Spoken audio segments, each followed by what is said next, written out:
स्वागत है आप सभी का बहुत बहुत। देखिए आज जो है 12वीं राशि का राशिफल है आज की वीडियो में। तो 12वीं राशि मीन राशि होती है। तो मीन राशि के जातकों के लिए ये वर्ष कैसा रहने वाला है, और मैंने बार बार बताया है, फिर भी अब लास्ट राशि में भी बता देता हूँ कि वर्ष का मतलब ये है कि चैत्र शुक्ल प्रतिपदा से लेकर के और चैत्र कृष्ण अमावस्या यानी अंग्रेजी तारीख के अनुसार अगर देखा जाए तो 9 अप्रैल 2024 से लेकर के 29 मार्च 2025 तक का ये जो समयावधि है, क्योंकि जो संवत के अनुसार संवत्सर आरंभ से लेकर के संवत्सरांत तक जो वर्ष की समयावधि होती है वो जनवरी महीने से ना गिन करके वो चैत्र शुक्ल प्रतिपदा से और चैत्र कृष्ण अगले चैत्र कृष्ण अमावस्या तक। तो आज की जो हमारी राशि है, मैंने मेष राशि से लेकर के और मतलब आज 12वीं राशि पर्यंत, इससे पहले कुंभ राशि तक का दे दिया। आज मीन राशि है। तो सबसे पहले मीन राशि के जातक जो भी हैं, मतलब 3 अक्षरों पे उनका नाम हो तो उनकी राशि मीन हो सकती है, और या यूँ कहें कि किन किन अक्षरों से मिलकर के मीन राशि का निर्माण होता है।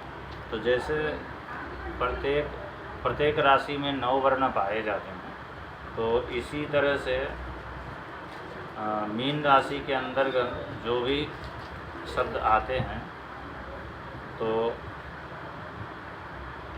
दू, था, झ, या, दे, दो, चा, ची, दी, इतने अक्षर आते हैं, जिसमें दी, दू, था, झ, या, दे, दो, चा और ची, ये 9 अक्षरों पे जिनका नाम होगा, जिन जातकों का नाम होगा, उनकी राशि मीन होगी। तो मीन राशि के लिए ये वर्ष कैसा रहेगा, 2-3 चीज़ें हैं जो सावधानी बरतने वाली हैं, एक आध चीज़ें अच्छी भी हैं। तो सबसे पहली चीज़ ये है कि मीन राशि के लिए भी शनि की 7.5 का दौर चल रहा है, चढ़ती हुई 7.5 है, यानी 7.5 का प्रारंभिक चरण है, पहला चरण है। 2.5 करके 3 चरण होता है, 3 पार्ट में 7.5 चलती है। तो मीन राशि पे पहला प्रारंभिक चरण है। दूसरा, मीन राशि के जातकों के लिए इस समय थोड़ा सा निर्णय लेने में बुद्धि में भ्रम की स्थिति रहेगी। मन जो है किसी भय से आक्रांत होगा, भयाक्रांत रहेगा। उत्साह की कमी होगी,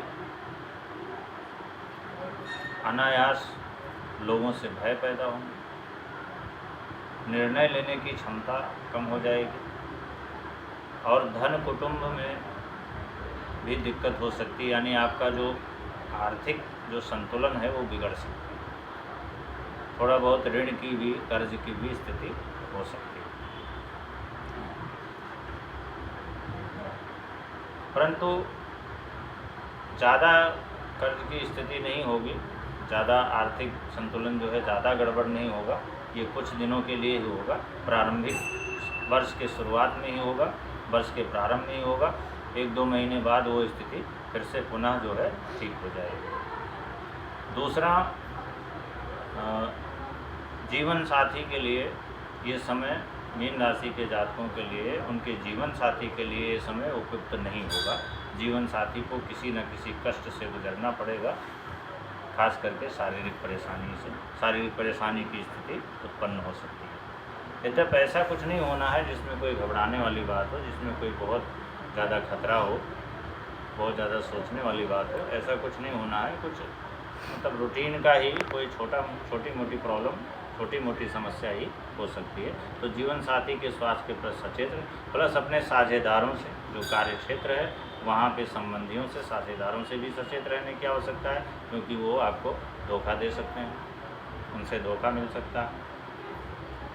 बाहर की यात्राओं का योग बनेगा और प्रवास की स्थिति भी बन सकती है। एक तो होता है यात्रा करके आप यात्रा पे गए और यात्रा से वापस आ गए, और दूसरा ये है कि जिस हिसाब से आपकी राशि में जो ग्रहों का जो संयोग बनना है उसमें ये भी हो सकता है कि बाहर जो है प्रवास की स्थिति, यानी बाहर किसी दूसरे प्रदेश में या दूसरे देश में आपको कुछ दिन रहने का भी अवसर प्राप्त हो सकता है। बाहरी क्षेत्रों से परिणाम भी अच्छे मिलेंगे, लेकिन साथ साथ जो है एक तो धन के कोष में दिक्कत हो सकती है, जैसे मैंने बताया आर्थिक परेशानी, और दूसरा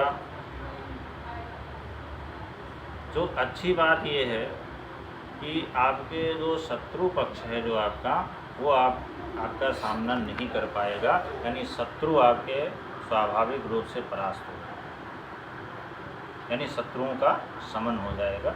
उसके लिए आपको कुछ करने की आवश्यकता नहीं है। शत्रु उभरेंगे भी बहुत, लेकिन साथ साथ में उनका शमन भी हो जाएगा।